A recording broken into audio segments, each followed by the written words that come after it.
究竟乜嘢係戀愛人生？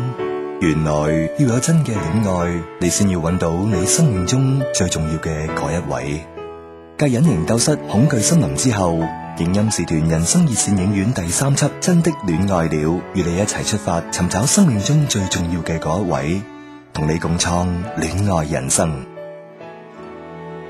真的戀愛了匯集過10位基督徒藝人，江華、羅琳、洪恩、高浩正、李思韻、葉翠翠、歐善儀、小金子、黃志賢、梁藝玲、彭冠琪、林以樂牧師傾力演出，用心打造6段喺人生路上尋找愛的故事。粵語版喺8月29號星期五晚上10點15分喺429號 Queen Street City，8月30號星期六下午2點正嘅華語版及4點30分嘅粵語版會喺 Auckland Girls Grammar School 播放，中文字幕不設門票，免費入場，自由奉獻。詳情請參閱 www.cmm.org.nz 及先驅部、懷疑海報、宣傳單張或致電0800266645。March for Jesus， 令你生活更充實。